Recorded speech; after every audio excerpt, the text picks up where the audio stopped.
All leads back to control. The government controls what we eat. They control what we think. They control what we feel. And then we wake up one day and be like, damn, I got...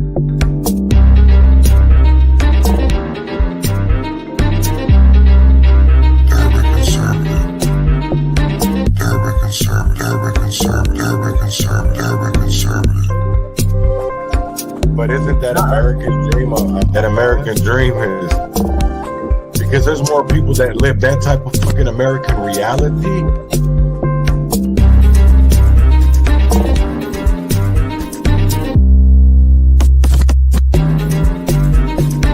But isn't that American dream? That American dream is. Because there's more people that live that type of fucking American reality. But isn't that American dream? That American dream is. Because there's more people that live that type of fucking American reality.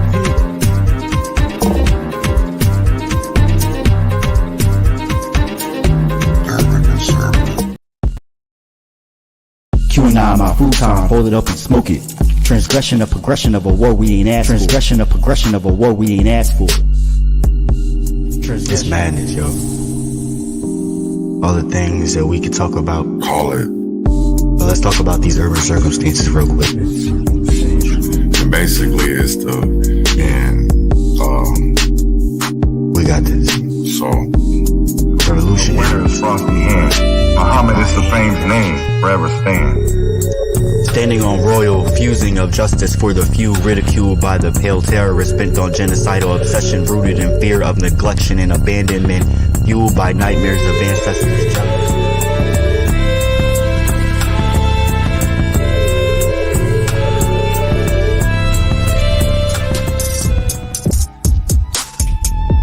Because at the end of the day, I still want to be able to I don't dislike George Washington. The kind of friends I think our friends should be like my friends. My friends are the kind of friends I think everyone needs. My friends see the things at times I don't see. My friends hate the police.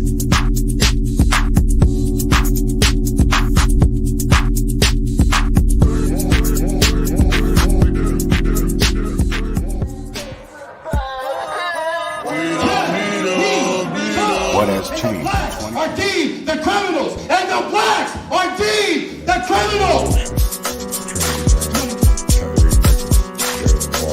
shut up and help. Reflection ain't nothing but the inner child trying to see you. You gonna look? You gonna pick up that book? Lord, keep me far from the faith. Guide me through night and day. Teach me your ways. Show me the righteous way to sway.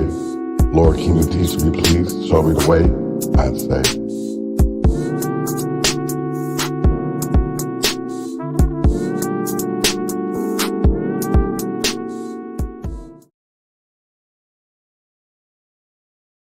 Good morning, good morning, good morning, and grand risings, and welcome back to another episode of the Urban Conservative with Chaz Neal. We're excited to have you join us on this journey of thoughtful discourse and community engagement. The Urban Conservative is proudly sponsored by the Leon Block Network, an organization committed to promoting transparency, truth, and accountability in our media landscape. Here at the Urban Conservative, our mission remains steadfast: to bring you the latest news directly from the streets, addressing critical topics such as gun violence, crime, politics, and perhaps most importantly, exploring solutions to the profound challenges our communities face.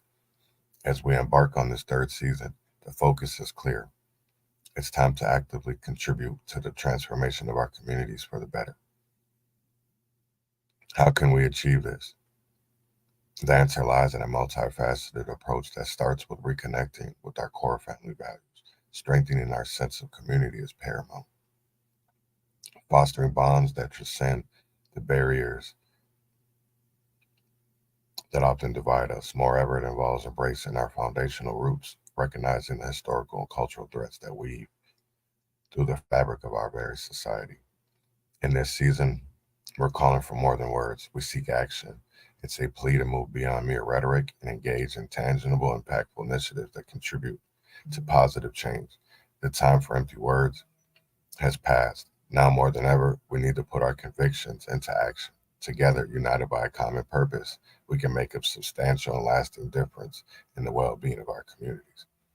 So join us on this journey as we explore not only challenges, but also opportunities for growth and progress. Together, let's turn our shared vision for stronger, safer, and more connected communities into a reality. Thank you for being a part of the Urban Conservative with Chaz Neal, a platform dedicated to fostering change and making a positive impact on the world around us. Shut up and help. Good morning, good morning, good morning, good morning, good morning, good morning, good morning. This morning, we had the primary yesterday was Super Tuesday, and now we're getting past that, right? We have 245 days until an election, and it is something that we do need to be talking about. It is something that we need to be discussing, for the simple fact I think we need to have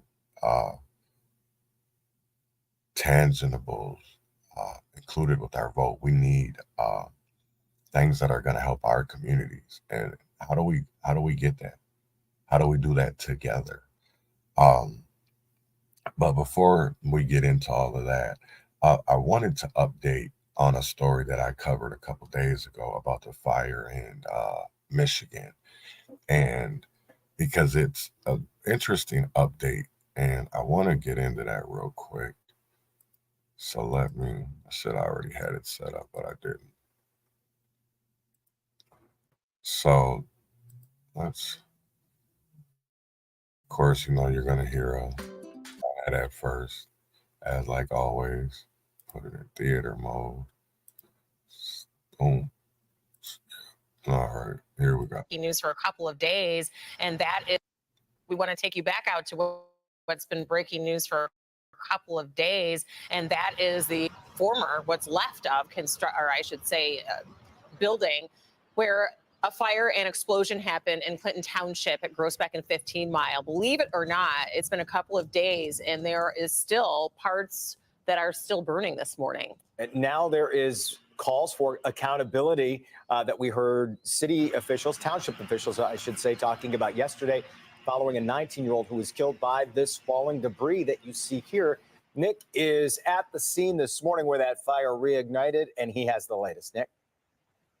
Hey, good morning to both of you. I was just speaking to the Clinton Township Fire Chief here, and you can see this fire behind me is actually starting to spread a little bit. So they are going to bring their crews back out here and put some more water on this. It's not an emergency situation. They'll just get here probably fairly soon to just make sure things don't get out of control again. But you can see a couple of different smoke stacks happening here.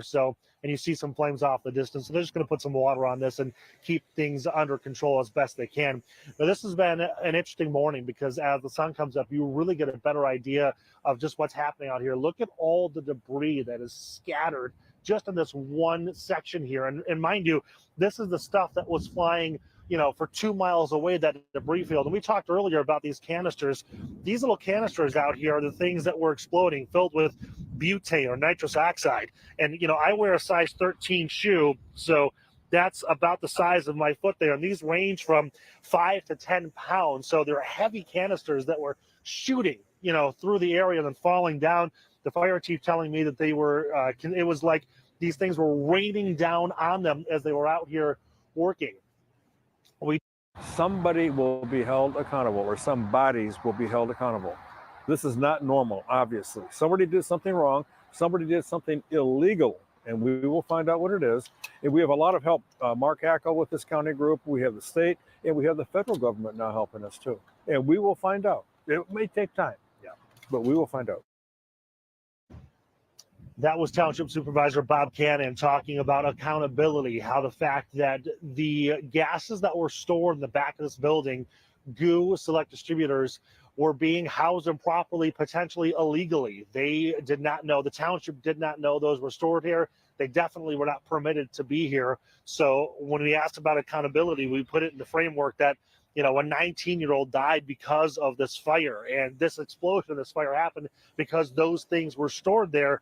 What happens? And he said somebody will definitely be held accountable for what's happened here. Again, the investigation, Jason Aranda, was supposed to be really launching today with ATF, state, federal, county leaders or investigators coming in here.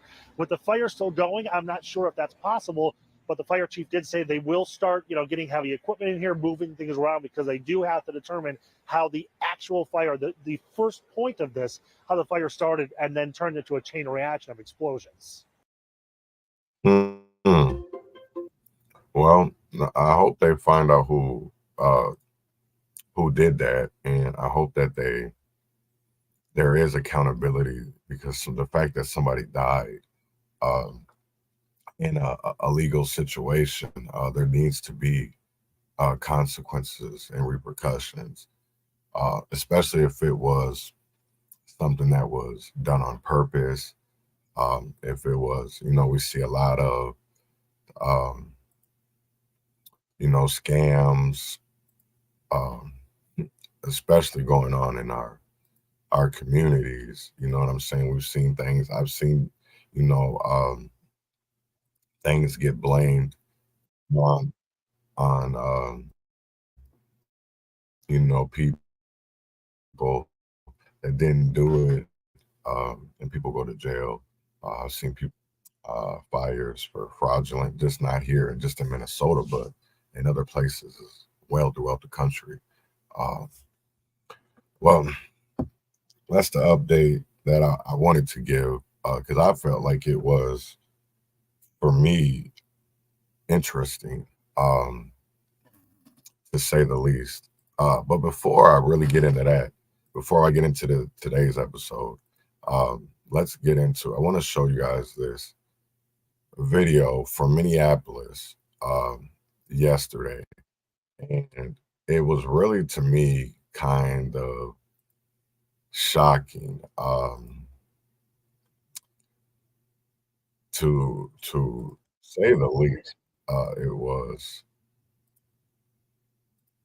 disturbing, and I'm shocked that our mainstream media doesn't cover it. And I didn't understand or even know that the problem was as bad as it was. But let me play this and then we'll talk about it. What is all this? ¿Tú hablas inglés? No. No. No. ¿De dónde son? Ecuador. Ecuador, okay. Sí. ¿Trabajo? Sí, estamos aquí buscando trabajo todos. Wow. Papers? No. No. Okay. Well, guys, we're in Minnesota, out here covering the elections, and I just happened to come by, saw this big old group of people hanging out here, and was like, what the heck's going on? Come to find out, it's a bunch of illegals out here trying to get jobs. We're gonna go down and talk to these guys. It's wild, man. There are a ton of people out here. I've never seen this many. Hola. Buenas. ¿Habla inglés? Little. Little? Where are you from? From Ecuador. Ecuador, okay. Is everybody here looking for work? Yes, they're looking job. Okay, but no work permit. For the moment, it's no job for no papers. Ah, okay. Everyone came across, you're waiting for your court date? Yes, the corte. When are the court dates? When is yours? My corte is the month August. Oh, in August? Yeah. Okay. Other people in the 1 year, 2 years. Wow. Yeah. Muy difícil, huh? It's very, very, very difficult. No job in Ecuador for the socialism and the corruption. Yeah. Is the very, very difficult. My baby pregnant. Oh, wow. Yeah. Wow. Anyone else? ¿De dónde son? No? ¿Habla inglés? No, nada? Okay. ¿Habla inglés? Nada? ¿De dónde son? Ecuador? Guatemala? Okay, gracias. ¿De dónde son? Ecuador, okay. You speak English? Yeah, we do, I do, man. Are you? But I don't need you need to record me now. We don't. Okay, I wanted to ask if you knew what was going on over here. We are over here just for work. Oh, okay. We're looking for work because we're waiting for asylum. We don't have a document. No, you too? Yeah. Okay. That's the reason we are here for. Where are you from? It looks like a. They're from Ecuador. What about you? All of us are not from Honduras. What about you? Mexico. Okay. So cars pull up.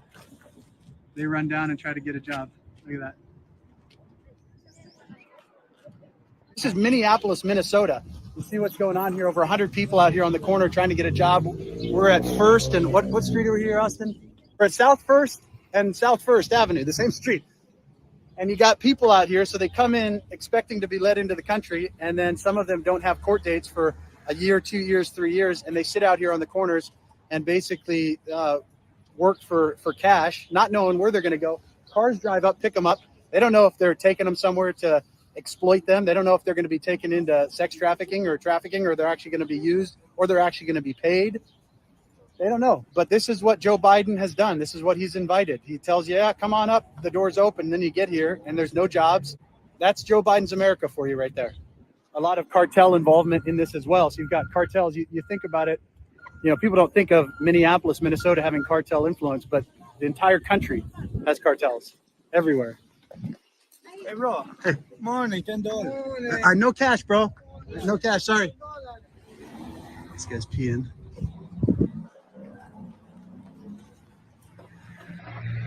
Yo, this is wild. I didn't even watch the whole video. Damn, he really got some. That's crazy that they come here. They don't have.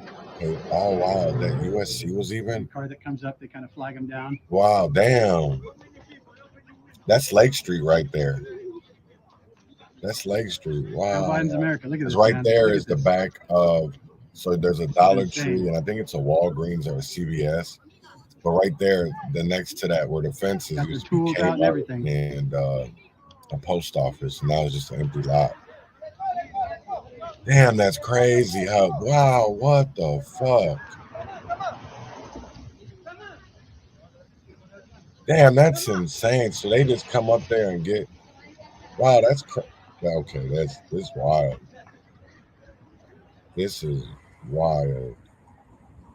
So on top of that, you got people coming down here basically hiring illegal workers. So you wonder why wages are going down, why it's tough to find a job. American citizens, especially in the inner city, why they're waking up and saying, the hell with Biden. This is all tied into this. All of this affects the economy. So we're spending billions of dollars inviting more illegals in. When they get here, they've got no jobs. So then they're working for free or for cash under the table, and then driving the wages down. So you got contractors coming, picking these guys up, driving the wages down. It's all connected. It's all connected. The destruction of our country by the left in America, right here. And it's like this all across our country. Every major city in America now is being overrun. And every single American is going to end up having to pay for it while they live off the government. I see why. That's Joe Biden's America. Anything I'm missing, Austin? They are doing inserting. I mean, this is it. It's Joe Biden's America, man.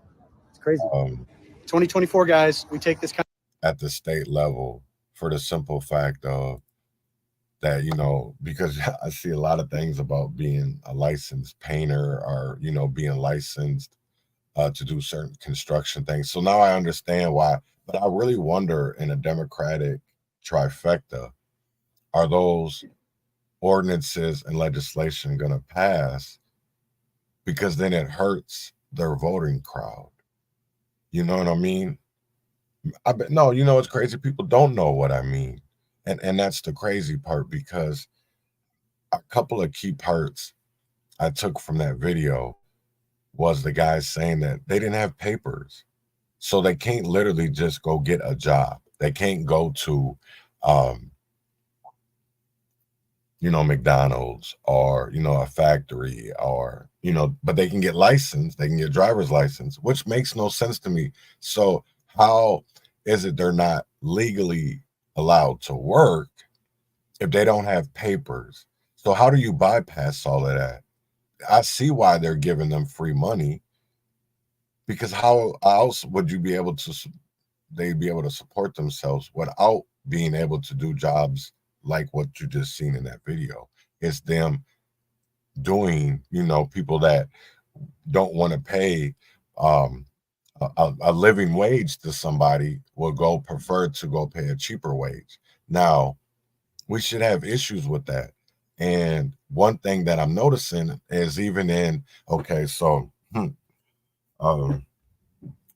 just like I've heard, well, I'm not even going to say, I've seen a lot of things on, let's say, social media about, and I'm just speaking about Minnesota here, right?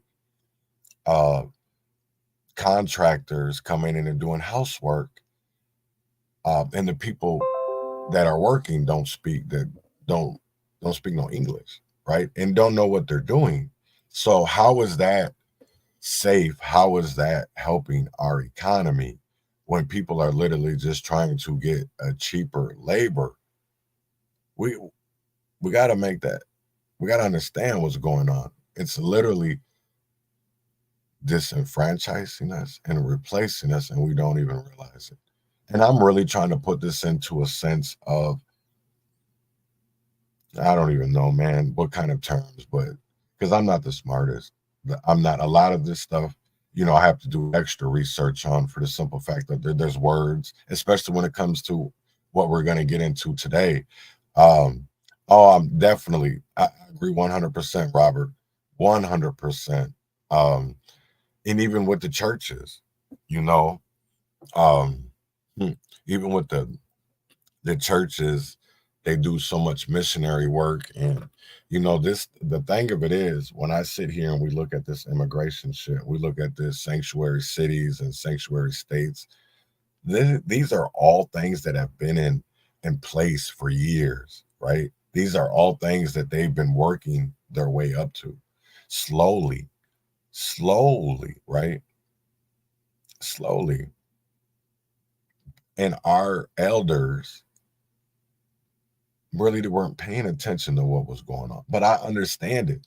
You know what I'm saying? Because even now we have so many individuals that don't understand politics. They don't understand the process of our democracy. And I honestly, who do we blame? Because literally, I feel like we can't all put the blame on our parents. We can't put the blame on our elders, for the simple fact of, we don't know what they were going through. We didn't know what type of, because I'll tell you right now, and this is what makes me go so hard, because I hear of situations in the past. We'll talk about the 1983 move bombing in Philadelphia, right? Because if you're my age, right, which I'm 46, so if you were born in 82, you were a year old when this happened. This is something that happened during your lifetime, right? But it's not something that's talked about. It's not talked about that you literally had a black mayor bomb a black community. We forget about that, right? Because at the end of the day, they want us to forget about that. And I would have never learned about the history of MOVE if it wasn't for my Uncle Otis, right? And that's why we do need to listen to our elders. There's some, right? There's some that have been traumatized from being in a movement, a Black Power movement, a Black empowerment, right? Reparations, all of that. And I see why certain people are scared. I see it. But now is the time to rise up and rise above that fear and let's stop running from it. Because us united can never be defeated. And I mean that. Because once we start speaking about the truth, see, when people speak about the truth, it doesn't get a lot of viewers, right? You get a lot of pushback when people are speaking against the narrative, which we deal with on a daily. And we're going to deal with it even more going up into this presidential election. We're going to deal with it. We're going to see, because I want people to pay attention. And then there is some things that like Mark Carter and Isaiah Washington are talking about. They're talking about certain legislation when it comes to our kids with the new crime bill. I hope people are paying attention because there is a new crime bill coming. While y'all are sitting, being comfortable, voting uncommitted, there is a new crime bill on the way. There is a new crime bill. And it's not pretty. It's not pretty at all. And how do we defeat that?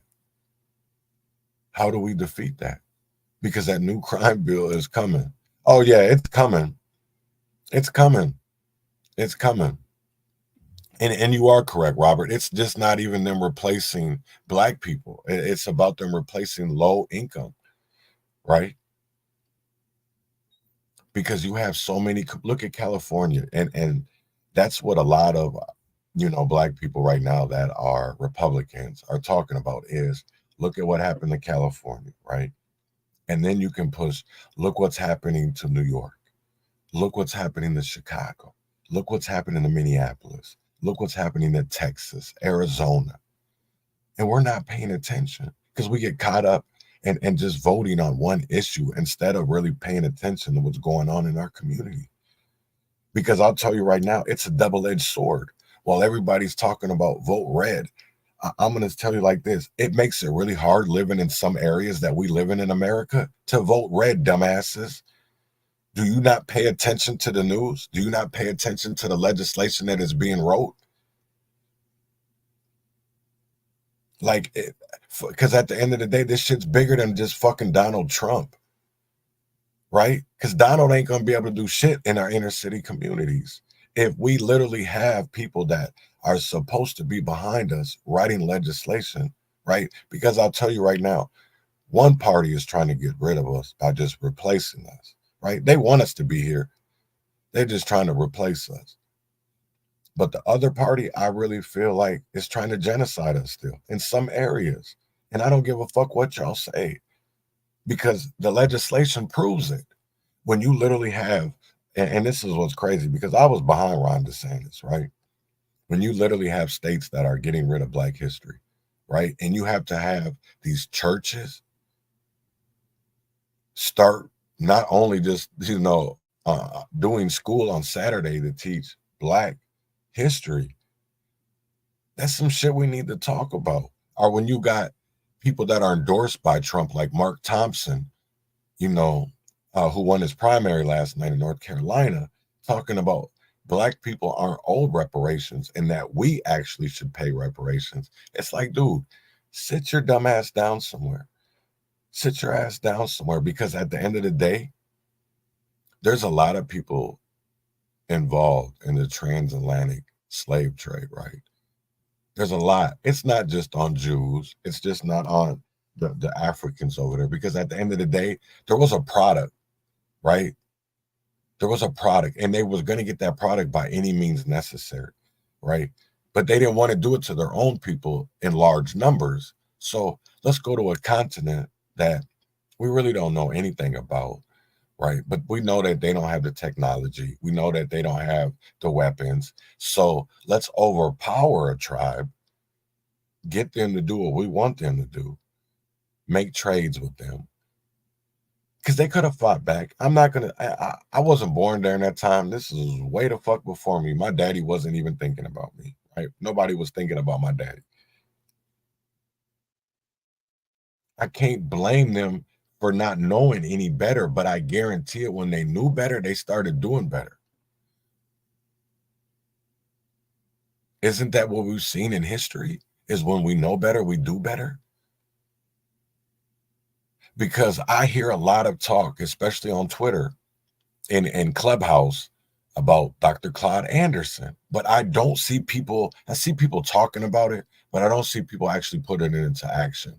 I don't see people coming out here and writing legislation that is actually about empowering Black people. I see all this push for reparations, but not us actually getting reparations. It's just a lot of talk. So I want to get into this video. Damn it, I didn't know it was playing. So this is Dr. Claud and other materials have made him a standby. Speaking on reparations and his plan for reparations. He's talking to the Congressional Black Caucus in Washington, D.C. And remember, this is the year 2000, so this is 24 years ago that Dr. Claud Anderson, if you don't know who he is, Please go look him up.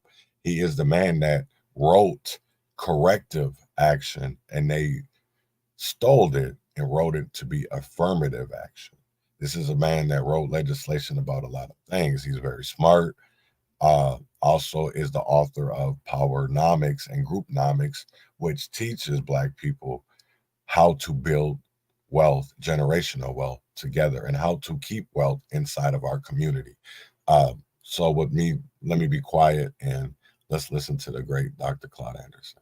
I on many television and radio shows, as well as important symposiums and conferences on the issues of economic empowerment for the descendants of Africans in the United States of America and throughout the world. He is, whenever there's an important national convention or convening of people to talk about this subject, I never fail to find him on the program and enjoy him immensely. We welcome now Dr. Claud Anderson. Thank you very much. And to my colleagues, let me say good afternoon to you and plus the members of the audience. According to John's letter, he indicated to me that he wants me to speak to develop a national plan. And John, that's what I'll try to do for you very quickly. But let me preface that by simply saying that if you hear about reparations, get this very firmly fixed in your mind. You're not here for a parlor discussion. It's not something to talk about that's nice. If you don't get reparations, Black folk, you're through in this country. Let me be that very specific for you. You see, what's happening to Black Americans is that Black Americans have been systematically, socially engineered into the lowest level of a real-life monopoly game. You do not own and control a sufficient amount of anything to be competitive in America. And you've been marginalized now for 400 years. You're getting ready to be buried. You can get buried under at least a whole broad groups of ambiguous groupings. That's everything from culture groups, language groups, and gender groups. You're going down. It's no longer an issue. You better get reparations and get it fast. Now, to get reparations, one of the things I've been trying to do now for 30 years, beginning with the state of Florida, when Governor Rubin Askew put me over education, when they had no blacks in politics in Florida, was to write the first affirmative action plan in the United States, and that was written to be reparations for Black folk in 1971. And George Bush Jr., I guess, what's his name, Jed Bush just killed it off about 6 months ago. But what's happening now is that what I'm trying to do is create a Harvest Institute that would try to take all my colleagues here and as much as possible, try to give you new points of information to take you outside the box. Part of the problem we got in trying to deal with reparations, a lot of the other racial issues in the country, is that we keep trying to think and find solutions inside the box. There are no solutions inside the box for Black folk. You got to get outside and try to find and get a long-term perspective and a long view on it. And that's what the Harvest Institute is in existence for, and that's what they're going to stay in existence for. Now, the reason you cannot win, as I said, is that you've been locked into this low level of a real-life monopoly game. You do not own and control enough of wealth. See, in 1860, for instance, Black folk, as a direct result of slavery, had an ownership. When you were 98% slaves, you had an ownership of 1/2 of 1% of this nation's wealth in 1860, and you're supposedly 100% free, and you still only have 1/2 of 1% of this nation's wealth. You cannot compete. The typical average white person in America has 3,500 times more money than you have. And that's not true only of Blacks in America, it's true of the world internationally. What's happening right now is Blacks is a marginalized, subordinated class of people all over the earth. You have 1/2 of 1% of the wealth in this nation. The same thing is true all over the world. In the world, there's approximately $392 trillion worth of wealth on the earth. And Black folk around in the world have less than 1% ownership of it. That includes all the African countries, that includes Brazil, Caribbean, and America. You don't own enough control of anything. Whites control almost 100% of all the wealth, power, resources, privileges, and controls of all levels of government. You're playing a game you can't win. You got to get reparations. Now, how are you going to get it? Let me run through 3 or 4 things.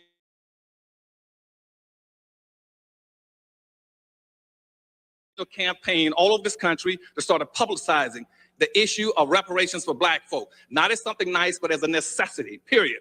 That means every living soul, every organization, every core, every institution in this country must begin to start promoting reparations for Black folk all over this country. That's level 1, is a massive, massive promotion of reparations for Black folk. Second level 2, what we must do at second level 2 now is to start having fact-finding hearings. You must have fact-finding hearings all over this country. And you're going to have fact-finding hearings on at least two different levels. One is you're going to go after facts-finding about what roles governments have played in the reparations, in the slavery trade against black folk, and enslavement of black folk, the marginalization of black folk. And that should break down into two levels. One is to investigate all levels of domestic governments, that's city, county, federal, and state governments. And the second group would go after the international. So you should have two groups of black folk in this country exploring and fact-finding on what roles government have played, one domestically and one internationally. On the left-hand side, you should be doing the same thing for the domestic side. You should be. You know what's crazy is when I watched this earlier before I decided to play this morning, I sat here and I thought about it like, damn, if they would have listened to Marcus Garvey, and I know that's a hot topic right now, Marcus is, right? They would have listened to Malcolm, the Black Panthers. And then I sit here and I listen to Dr. Claud Anderson. And this is a man that's been talking about reparations and plans for years, but yet they'll go to Ice Cube for the Black Platinum Plan, who is an entertainer. The only reason why we know of Ice Cube is because of his music, right? But not somebody that is educated and has done research in what is the problem with Black Americans in America and why we have no power, right? And so I'm going to play the rest of this video because he does make some very good points, and I think people need to pay attention. Going after the private sector. You should be going after all the private corporations in the United States, what roles they played and how they benefited directly from slavery. And also on the same side, you must go after all the international corporations and the roles they played and how they benefited. Now, the Harvest Institute right now, my think tank, we've already picked up one. We put out a press release on that. We're going after domestic role that major corporations played in the United States. We've already identified approximately 240 companies that are still in existence that profiteer directly and enrich themselves off of black folk. We're going after that. And what we have to do in our fact finding is be able to factuate, document. There are direct line between how blacks have been crippled all the way up to economically, politically, socially, and educationally, and tied into these major corporations or tied into levels of government. That's your level 2. Level 3, you must then start having a national convention in this country. And right now, I think Dorothy Tillman in Chicago is already, we talked about this. She's going to try to call one in Chicago this coming year. We must have everybody who's playing a role, like Congressman Conyers and everybody from the Congress, and Cobra, everybody should be at a national convention where we all come in there to not only energize each other, but to share information, see where we are. They're trying to set it up for this coming February, someplace in the United States, possibly Chicago. That's your third level. The fourth level you start doing is trying to get into out of this conference should come strategies and plans and a specific role model. You got to have a model that every black can tie into, a model for reparations. Now, my model's a little different from everyone else's, and that's because I'm outside the box. I'm trying to pull everybody else outside if I can get them. Now, most people are going to try to follow the Jewish reparations model or the Japanese model. I'm following the Indian model. The Indians are the most appropriate model if you want to track down, do anything to get reparations of black folk. Why?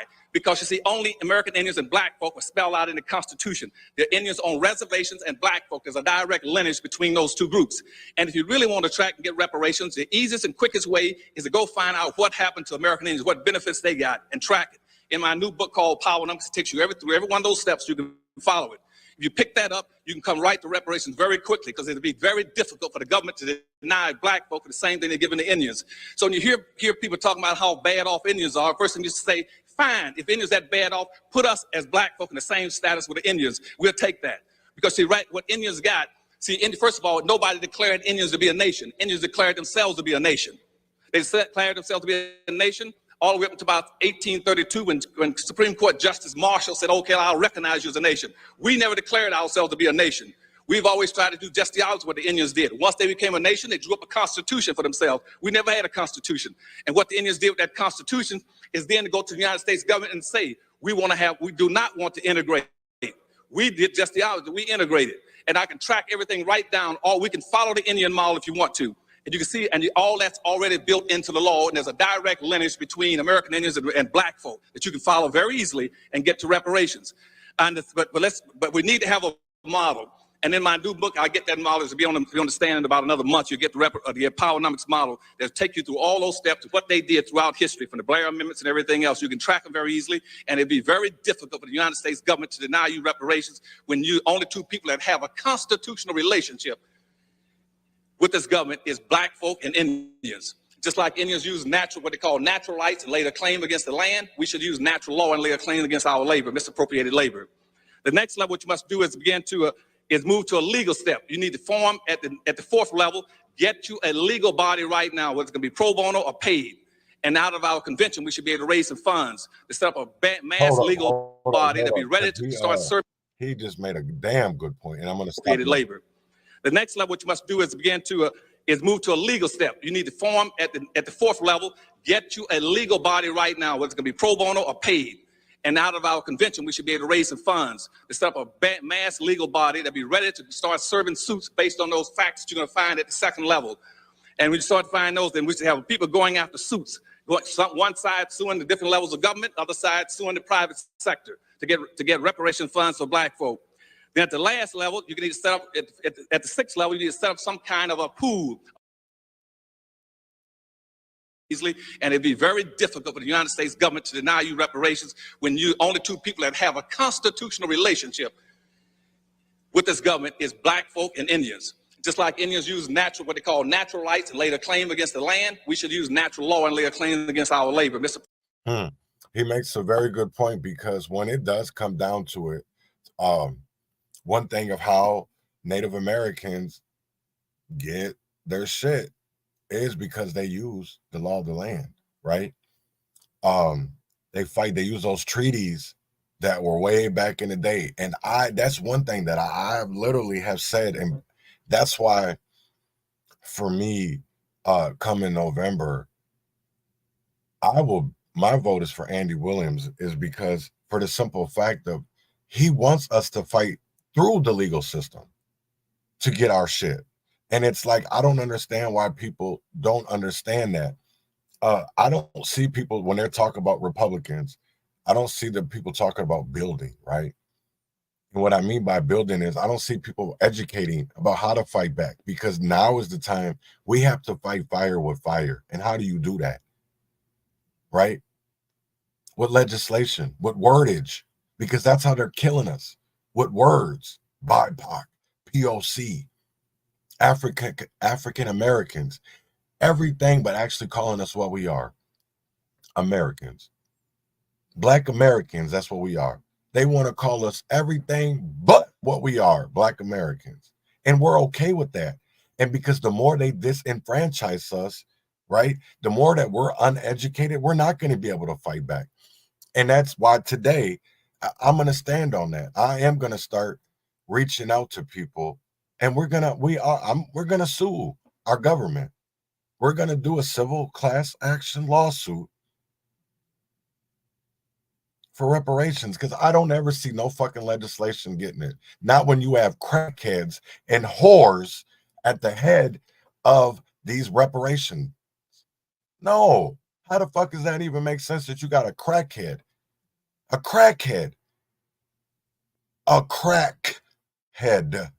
And I'm talking about Minnesota, and y'all know who I'm talking about. I'm talking about Traherne Cruz.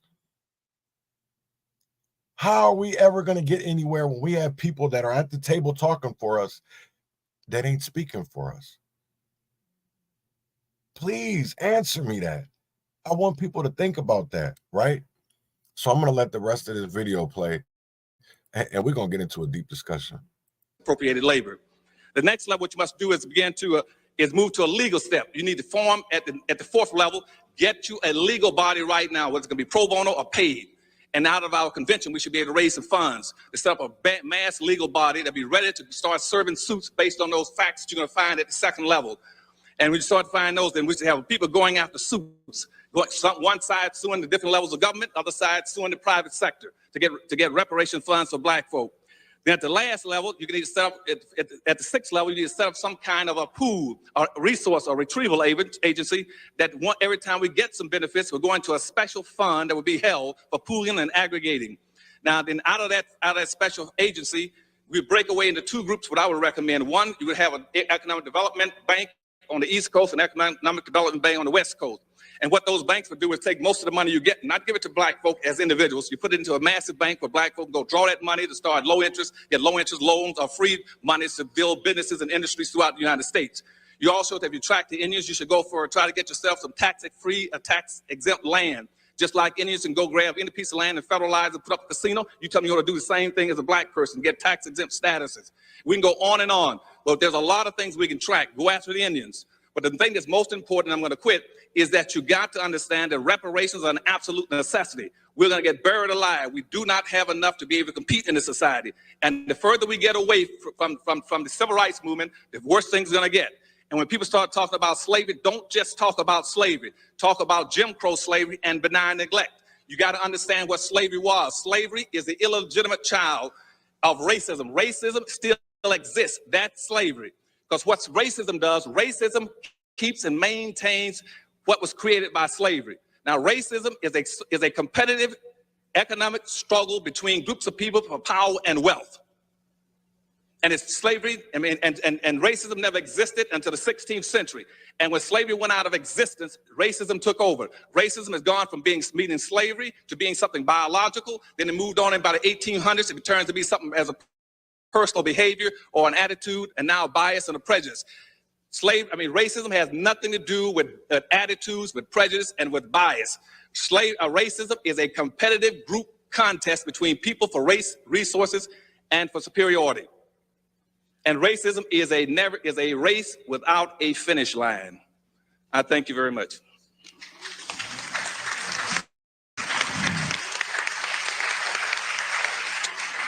So, that was deep. Dr. Claud got into it, man.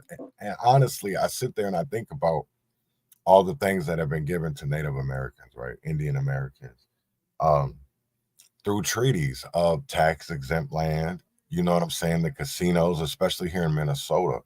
And then I think about the struggles that Black Americans have gone through in Minnesota, but we ignore that shit. Right? We ignore the lynchings. We ignore the bullshit, the land that was took, the businesses were took. All because I'll say it, Jim Crow. Because we don't ever want to talk about Jim Crow to North. We always want to talk about Jim Crow to South, but we don't ever want to talk about Jim Crow to North, right? Because there was Dixiecrats up here. And that is my biggest problem when it comes to Minnesota. When it comes to these liberals, they don't ever want to talk about how their forefathers of their party also wrote legislation that disenfranchised Black Americans here in Minnesota, right? That's what William Carville did in Red Wing, but they don't want to have those discussions, right? Because they like to ignore that shit when you bring up facts, when you bring up history, because they'll say, oh, well, that was then. Yeah, but then it matters now because that shit still does matter. Because that legislation, it might have been reworded. It might have been, some of it might have been repealed, but there has still been repercussions through generations through that. And they don't ever want to talk about that, right? But when it comes to the Native Americans, they'll talk all day about, standing on their treaties, right? About land back. So let's get our labor back, right?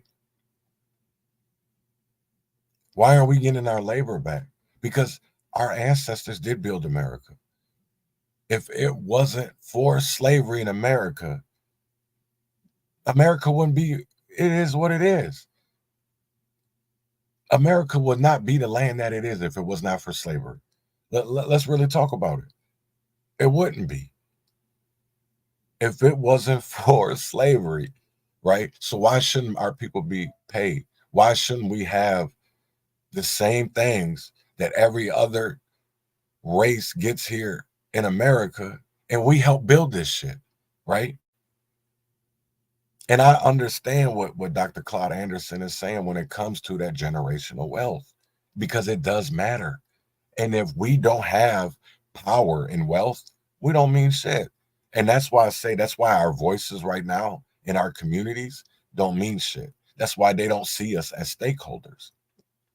That's why if you're a Black American, That's why it's harder for you to get a meeting with your local city council member than it is for some of these migrants who they know an influx of cash is about to come, or it's going to be easier for them to get business loans, right? Home loans. That's why they're doing all of these things, and people ain't even paying attention because they're allowing the Latricia Vitals, the Mayor Frays, to keep on, and the Michael Rainvilles to keep on doing what they're doing.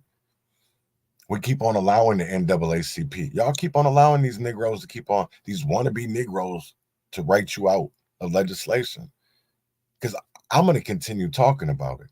And I don't care how funny they look at me, right? Because I'm going to continue to speak in the truth, right? Because if you can't back up what you're speaking, and I consider literally can annihilate your narrative,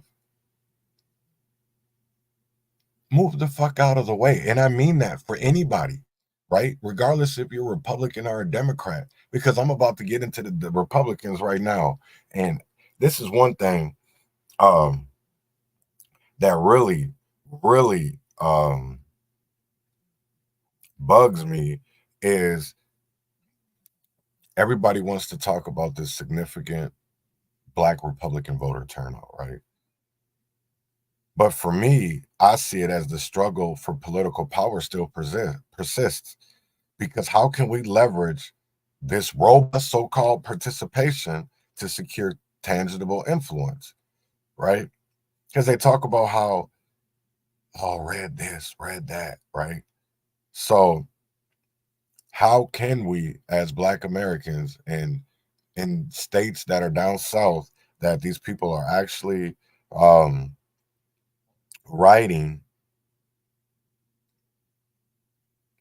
legislation that disenfranchises us, that is eliminating our history, that is getting rid of our history. So it makes it harder for our kids, right? So because I just want people to remember, Mississippi, do we forget about the 215 bodies, right, that were buried behind the jail? Do we forget about the lynchings, even the current ones? Steve Perkins, right? Did we forget about Steve? Did we forget about Jaheim McMillan? Did we forget about Trayvon Martin? See, I tend to think that we have. I think that we forgot about our ancestors, our loved ones who were lynched, all because it's easier to forget because some of us have been paid, some of us have gotten the clout or fame, so it's easier to forget because we got payment.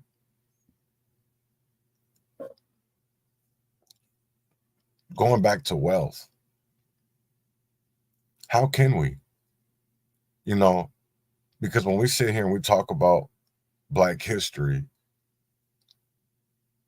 slavery, which was predominantly in the South,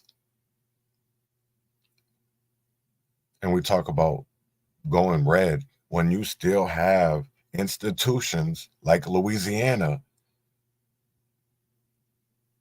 or Texas or Mississippi, Arkansas, that still don't like Black people. You still can't. Here's my thing if it is, because at the end of the day, I don't give a fuck what people do, right? I don't give a fuck if you're a Democrat. I don't care if you're a Republican. At the end of the day, I don't care.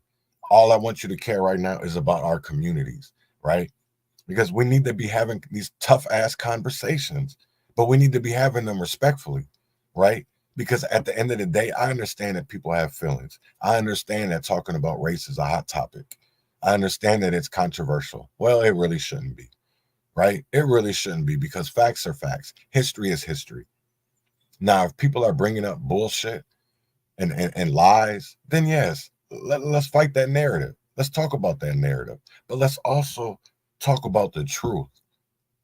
And let's not bypass the truth, right? Because I'll tell you right now that we're dealing with what we're dealing with right now is because a lot of it has to do because our ancestors, because our elders weren't paying attention. They weren't paying attention, right?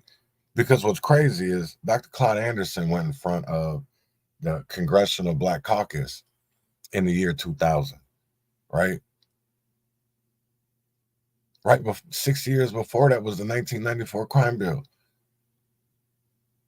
So this man literally was talking about something that was going to decimate our communities, right? He was talking about this 24 years ago. And then now we look at our communities because everything that he said came true. They decimated our community. They didn't rebuild it. And not only our wealth has shrunk, it hasn't gotten, even though we have so many so-called millionaires, our wealth don't mean shit. Look at that. Our collective wealth don't mean shit, because at the end of the day, no matter that there is over 400 black NBA players, no matter that there is 250 black NFL players that are millionaires, and yet we have, and then you look at the music industry. So where is our generational wealth? Where is our piece of the pie? And I'll tell you right now, collectively, it ain't shit. Yeah, you know, Collectively, it ain't shit. And yet we're on these apps fighting over words because you don't like how a nigga talk about you, or the fact that a nigga made a meme about you, right? But we're not talking about actions. We're not talking about the shit that these people actually do in our communities to make it harder for us. We're not talking about the shit that they're doing to disenfranchise us, right? We're not talking about that. We're not talking about that because it's uncomfortable, and people don't like talking about uncomfortable things. Well, I think it's time to shake up the rooms. I think it's time to, you know what? I'm going to show y'all a video, because at the end of the day, I love what this brother be doing. I might not agree with him 100% on everything that he does or says, but I think when it does come to fighting for our community, and what I mean is our black community, I got to give it up to him, because he is a by any means necessary type of guy, and you gotta respect that at the end of the day. Why is all of his, and then it's all weird because he got so many different pages.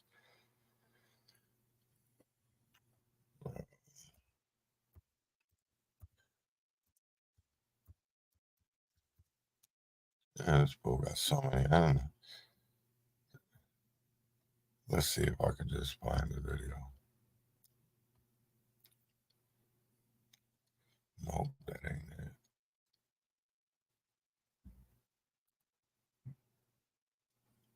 it. Yeah, I don't know why this bullshit ain't coming up.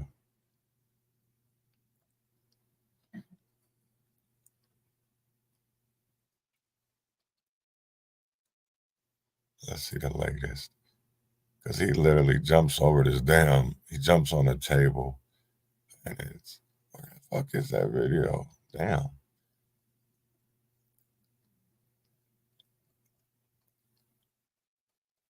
Crazy. 27K got it up.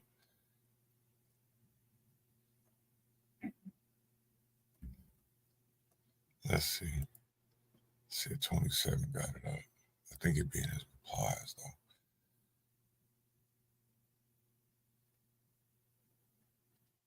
I'm sorry. I'm trying to find this video because it's funny as hell. And I really, oh, here it is. Okay. So that ain't the video. Hey, that's weird. I wonder why his videos don't pop up.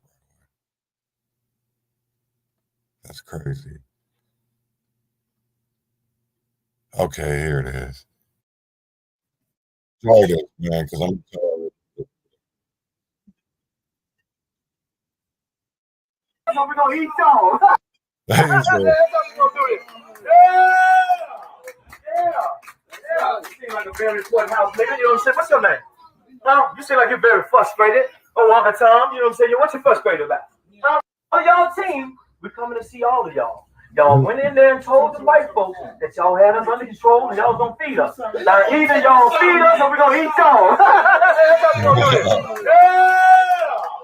Either y'all gonna feed us or Courthouse, we nigga, you know what I'm saying? What's your name? gonna Huh? You seem like you're very frustrated. Oh, Uncle Tom, you know what I'm saying? What's your frustrated about? On y'all team. So I'm gonna say it like this. I don't agree with everything that Mark does, Mark says. But I do believe that he fights for the Black community. I don't think that, I don't think Republican is the way to do it. I'm not gonna, as long as it gets people out and about and it gets people mad, right? It gets people angered enough that they're paying attention to what's going on. Because we do need to pay attention to what's going on because it affects us, right? It does affect us, but people also have to remember, how can you vote a certain way when you have to deal with the dirty fucking liars, or you have to deal with some GOP, some Republicans that, maybe Trump is, for niggas, but maybe some other candidates ain't in other states that are probably going to win. So how do you go with that? Because you can't get on somebody for going against the Republicans when they are literally disenfranchising our communities in certain areas. And just because they don't lead in certain areas where in the inner cities the GOP doesn't lead and it is the DFL, we have to look at both sides of that fence, right? Because I'll tell you right now is that people also need to put in the effort. Oh, yeah, definitely. I definitely agree, Robert. We do need to put in the effort because people, that's one thing that I was listening to a space earlier with Mark in it, and this lady talked about, he was talking about grassroots. I don't think people fully understand of, like, even grassroots don't want to do the right thing, or, some of them are good, but I think if you're nonprofit, I believe that you've already embedded into the system at this point, right? And that's why I choose not to go nonprofit, because I'm never going to allow somebody to not tell me what I can and cannot say, right? All for the guise of money, right? Because I'm never going to do that. I'm never going to be silent about wrongs or injustices that are going on in our communities, all under the guise of money. That's not me. That's, our leaders shouldn't be like that, but yet that's what we face, right? That's what we face. We face with leaders that are greedy, selfish bastards. That's what we deal with when it comes to Cedric Frazier, Bobby Champion, Governor Tim Walz, Mayor Kim Norton, the NAACP. It's all the same, and yet we don't do anything. We sit here and we look the other way, or we're complicit with it, because at the end of the day, you don't bite the hand that feeds you. But if you're fighting for your community and they're doing wrong, why aren't you speaking up? Because you can't say you're fighting for a community then. You can't say that you're fighting for the community if you're being complicit in hurting the community. And I want people to really look in the mirror when I say that, right? Is you cannot help the community if you're not speaking out for the community. And that might mean speaking about against your nonprofit director. That might be speaking out against your boss, who is the mayor or city council member, or because we really need to start listening to these people. We need to start listening, because words shouldn't mean shit anymore. We should care more about actions, right? Because these people get in front of that camera all day and will sit out there and tell y'all a fairy tale, and yet nothing's being done. So remember that, Minneapolis. Remember that, Chicago, Philly, right? While all these people are talking about gun violence, while they're talking about this homelessness, remember, they're not talking about us Americans. That's why they have the Office of New Americans, because they're trying to replace us, right? They don't care that our cousins, our little brothers, sisters, our children, our grandkids are dying. They don't give a fuck, because at the end of the day, if it don't make dollars, it don't make sense.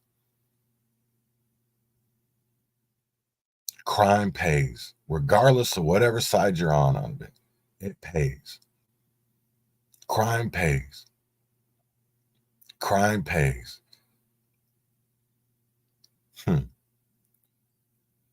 But we only see one side of the crooks because they spotlight that. They spotlight drug dealers. They spotlight pimps and prostitutes, right? But they don't spotlight the fact that they go to drug dealers to get their dope. They don't spotlight the fact that they pay for pussy, right? Or pay for blowjobs, or pay for weirdness, right? They don't ever want to get into that shit. But yeah, it does happen. And that's what really shocks me is we say we want change. We say we actually want reform and accountability in our communities. But when it's time to speak out about it, everybody's still silent. Because Amy Klobuchar, I'm telling you right now, there's a lot of people right now that are elected leaders, who are elected officials, who should not be elected right now. And I mean that. Walls is one of them. Frey is one of them. Vitaw is one of them. Champion is one of them. Cedric Frazier is one of them. Athena Hollins. So many people. And yet, because we're not educated, or you have people that say they want to fight back, but at the end of the day, they're too scared to fight back. They're too scared to fight back because they don't want to lose that check. They don't want to lose their livelihood because at the end of the day, you don't bite the hand that feeds you.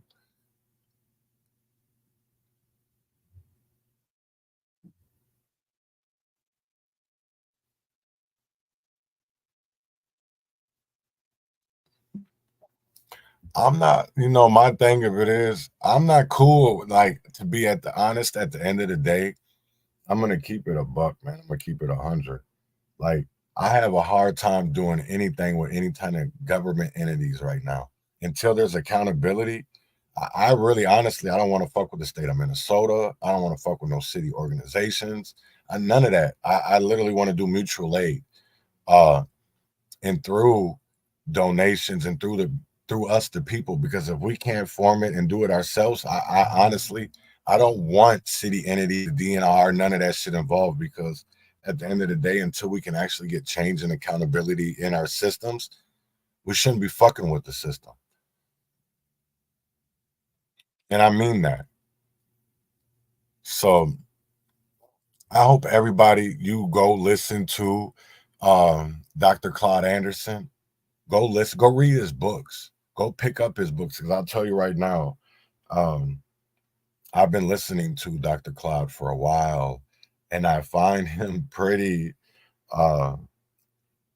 mind-blowing, very, very, very intellectual, and lays it all out, puts it all out there, section by section, of how we can literally get generational powernomics and groupnomics so that we can build within our own communities, and what tangibles we should be asking for when it comes to reparations. And that's what frustrates me, and why I literally don't believe that a lot of people are out here for reparations, because you don't hear none of this of what they're talking about when it comes to reparations. It's always some oddball bullshit. And it's never, that's why I don't think it's really honestly, I think a lot of people get disheartened when it comes to it, because it just seems like a pipe dream. And I believe if we do it through education, if we do it through, planning and figuring out the reasons of why slavery was allowed to go on that long, and why, all the things that happened, regardless if it was through legislation, if it was through private or public corporations. We, like Dr. Claud Anderson said, he found 240 corporations that benefited off of slavery.